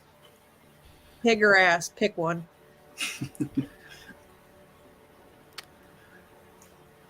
Look, this is a you guys decision. Nope. As a note, Fiora grabbed a corner as far in a corner, like shadowed corner as possible, and her hood has not come down. Yeah, but it's she'll toss over 3 copper. She'll toss a gold for the rooms and meals for everyone. I feel like that should cover it. Yeah, what is it? How many coppers are in a gold? Like a lot. Yeah, 100. Yeah. I think it's 100. Yeah, it's 100. And So so you that- get like 8. You get like 8 silver back. No, they can It's just just they a can huge just have hassle, it. actually. They can literally just have This it. is how the squalid conditions happen because you're ruining the damn Inflation. economy. Yeah. You just gave them the barback's wages for the night for a 2 copper meal. This is why no one wants to work in Liesech. And also, of course, I'm sure we all catch each other up on everything we've learned. Yeah, shenanigans aside, I am taking down a ration though. I will eat dried fruit and jerky today. Dried fruit and jerky. You don't want to have boar soup. That's just rude. You don't want to tuck into a poor meal? If you want to have something a little bit better, there's a tavern across the city you could go to. I'm not walking across the city for a meal. Hey! My damn ration. It's not like it's a long walk, really. I mean, the King's Coin's just literally Loki cattywampus from Loki where is you more are. than happy to eat at the rations. All right, Yeah. they're among the midline of meals that he You're has. just having trail mix and hardtack. for dinner. Yes. Look, I got some Are you dried kidding? apples in here. I got some jerky. I got some trail mix. They do have drinks here that aren't as bad as the food, if that's something you're interested in. Look at the Always. derelict punch. I'm not touching the plague jungle juice. I don't know why you guys are eating anything that's coming from Fiora, I saw. Fiora gives them a price that some of those other drinks can get quite pricey. I think they're doing a special actually on the Die Alone in Misery cider. Anybody wants some of that? Hardy har har har. Am I thinking of the right drinks? I actually do have a list. I have a list of all of this shit in my DM. Yeah, and if I remember, the prices literally range from like 3 copper up to like 500 gold. Oh my god! Something. I mean, considering the price of a dagger that's just able to be grabbed at a stall in the street, you know. The economy's in shambles. No, yeah, no wonder. It's like, open air weapons dagger, 11,000 gold, please. That was a Visp dagger. It was magical. Of course, it's expensive. Oh, I didn't know that. I don't have magic. How's Well, somebody gonna now you project? know. I am but a So- man. There is some special drinks on the menu here. They are the most expensive thing in this tavern. There's one called the Pig's Tit Special Grog. It is 50 copper, aka 5 silver. It contains 2 ounces of dark rum, a half ounce fresh lime juice, a teaspoon of brown sugar, 4 ounces of hot water, and a slice of orange and a cinnamon stick. It's very fancy. I hope we. Why are we role playing our alcoholism? Hold on. I love it. Oh, I just hope we- wait. The drinks get better. Oh, God. There is the painkiller. It costs you 10 gold. It is 2 ounces of white rum, 4 ounces of pineapple juice, an ounce of orange juice, an ounce of cream de cocoa, a garnish of nutmeg, and a pineapple wedge. That's 10 gold for that one. And don't forget the straw. There's one called the Zombie. It is 75 silver. It is a half an ounce of white rum, an ounce and a half of golden rum, 1 full ounce of dark rum, a half an ounce of 151 rum, lime juice, pineapple juice, papaya juice, and sugar. There is the Oxize Special Dark and Stormy. That one is a little more expensive. It is 15 gold. It's dark rum, ginger beer, and a lime wedge. Oh, my favorite. There's Blackbeard's Severed Head. That is 666 coppers. And it's exactly what it sounds like. 3 ounces of dark rum, 2 ounces of spiced rum, 1 ounce of orange liqueur, 2 ounces of allspice dram, passion fruit syrup, lemon juice, lime juice, and a splash of club soda. And the last item on the menu is Cursed Aztec Treasure. Blech. It is 100 silver. It's mezcal, hibiscus liquor, not orange juice, lime juice, honey syrup, and a splash of club soda. I can't believe Grim Hollow makes a direct reference to Aztec civilization. It's something different here. It's something else. It's a cult. I'm in love with the idea of this place serving slop and slightly better slop, but also having the most diversified, expensive bar back on the planet. Very, very accurate. We broke the bank on hibiscus liqueur. We only have slop. I'm sorry. Do they have any? Scrimmy likes drinks and such, so. Oh no, I love it. I am in love with the pig's tit. Don't get me wrong. It's honestly my new favorite inn. Which one do you want, Scrims? The one that has the 150 rum. The one that has 151. The zombie. That's the Zombie. That's 75 silver. I'll take it. Sounds like it's gonna get me wrecked. I need you to roll me 2 sets of dice when you drink this drink. All right. So the way that Scrimmy, hold on, I have to describe the way that Scrimmy drinks this. So they set it on the counter in front of him, right? And they slide the coaster directly over to him. Then they put the drink on a different coaster and slide that coaster so that it lands on the other coaster. And Scrimmy picks it up with stars in both eyes. One naturally from his disfigurement, and the other because he is so excited for this drink that he cannot withhold himself. He then takes a bend down, doesn't pick it up with his hands, puts his nose to it, takes a deep whiff, exhales pure ecstasy, and picks the entire glass up with his lips completely around it and dunks it back. That was the most fucked up way to find out that you have lips. The teeth are just Yeah, that's I unhinged it like a cobra. Scrimmy, I would like 2 dice rolls from you. 1d4 and 1d6. Don't add them together. Tell me them separately. All right, 1d4. That is a 1 and 1d6. Right. That is a 3. All right, so not much really changes for you in terms of turning into an undead because you're kind of halfway there already. So for the next hour, you are considered an undead creature and you're more zombie-like than you were previously. And you will be drunk for a total of 3 hours. Just level 1 drunk, so just, I think it's like disadvantage at skill checks or something like that. All right. So naturally normal. That's what I'm saying. So this is classic Coke, Scrimmy. Yeah, so anybody else want something good to drink? Or you all being a bunch of sticks in the mud? I literally am a stick, so... Stick man.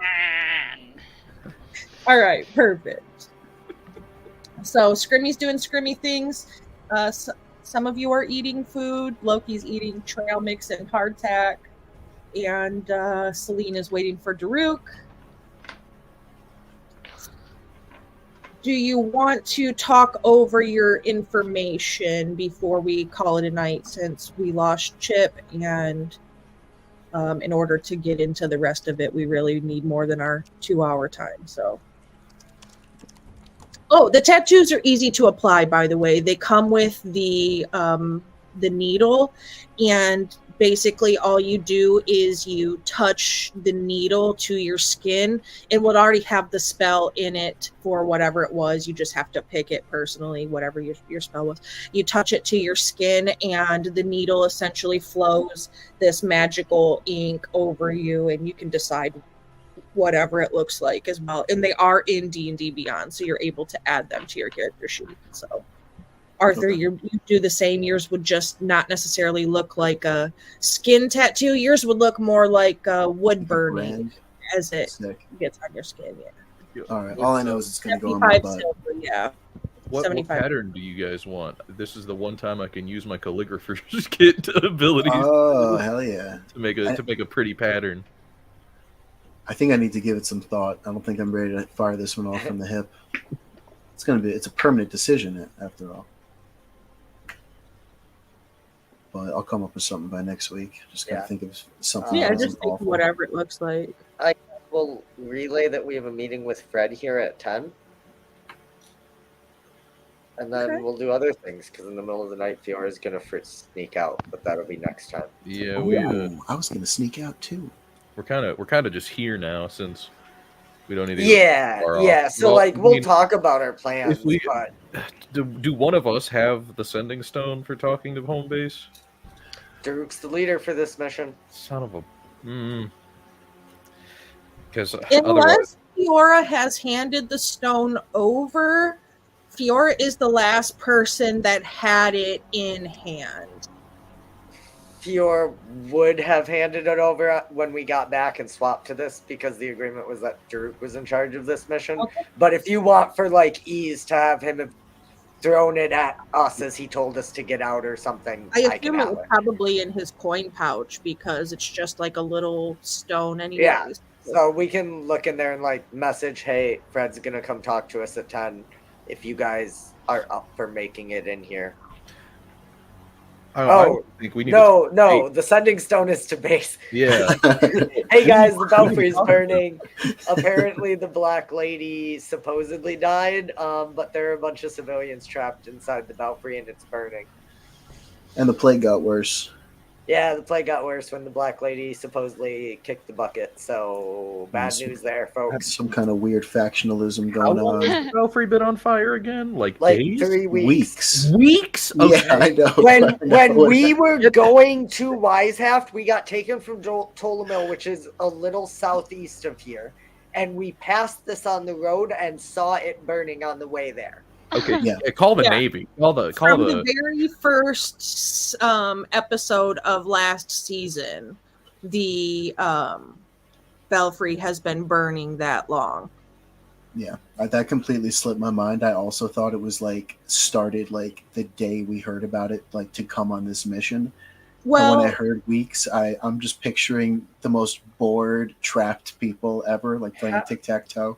How are they still alive? How has the fire been burning for this long? Well, you see, he rises, and if they made it into the catacombs, and the catacombs aren't on fire, the air in the catacombs is still fine. Plus, wasn't most of the issue at this point just the collapsed, ruin of it all that people are trapped under? Yeah. But as you're doing this sort of conversation, and you're sitting there talking about, wow, 3 weeks is a long time, there are plenty of you in your party that have enough brain cells collectively to think, maybe it's not a natural fire. If it's been burning so long, it could be of magical production, somewhere along those lines as well. But if you radio back to base, Captain Jim Bob replies, oh, well, how's Daruk's daughter? He asked to go there to check on his family. How's his family? So we kind of heard a bit of a message. There was a whole argument with Daruk and his partner, and apparently the daughter happens to be in the belfry, I guess. Oh, so you guys are going to stay there for a little while to try to rescue her then? Is that your plan? We'll get back to you. I mean, I think we as a Probably. group can say yes to save Yeah. her, but like we need. It's that or abandon Daruk's kid. So Yeah, we wouldn't abandon the kid either way. But what does the wardens want us to do in this situation? yeah, why are you asking like that, Captain? Oh, well, because you're not there on mission, Daruk asked if you guys could go there to check on his family. I'm sorry. Can you repeat that for me, Captain? Yeah, you're on kind of essentially leave right now. What about? So we're not getting paid? That is when Fiora storms out. If he leaves the stone behind, you guys can keep talking. Fiora storms out. Oh damn it! Oh god! Captain, we are coming up to a tunnel, and I just start vibrating the stone on the table. Arthur, just Captain, please consider sending some resources out here. This is even with what we can do. We don't have the gold on our persons from this to be able to get tools or enough to really handle this situation. And these people do need help. There's also a sickness. Arthur, I don't know if you could touch more on that. Yeah, thanks for letting me know about that. Yeah, I can send a small contingent down with a wagon full of supplies. Are they out of food and things? Is that what you're needing? I think food, medicine, money for us, whatever water you can for spare. sure. Water, absolutely. Face masks. Face masks, hand sanitizer. Unironically, face masks. So you need fresh water, medical supplies, plague masks, and garlic, maybe, if this is going to be a vampire shindig. That's a garlic. harmful stereotype for vampires. I was You know gonna what? say, That's on me. I don't That's think on that, me. I don't think that's a 5e. Hey, I vampire. wasn't raised around many vampires. That's on me. I will be better.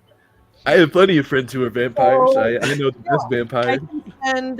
I can send a wagon full of barrels of fresh water down and another wagon with some supplies. It'll take some time for the wagons to get there, longer than it would just horses. So probably 5 to 7 days time, depending on the weather. And there'll be 2 wagons, and I'll send 2 groups of 5 wardens. Do you think that'll be enough to help them? It'll definitely do a lot. Also, oh, sorry, go ahead. I think it would do plenty. But Arthur, if you have more to request, by all means. Well, no, I agree. That's plenty. I just, since we're making requests, Captain, since we're down here and this seems to be an official enough matter, can we just make this an official mission? I wouldn't see why not. Usually we are dealing with more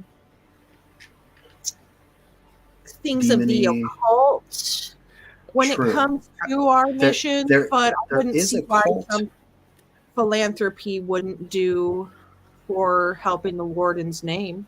Okay. How about us, and along with the philosophy, the confirmation or assurance of the disappearance and handling of the said Lady of Black? Since that is a bit more up our alley to deal with vampires. Right. Yeah, if you want to confirm or eliminate a not confirmed dead said Lady in Black vampire cultist, by all means, yes, I'll sanction that.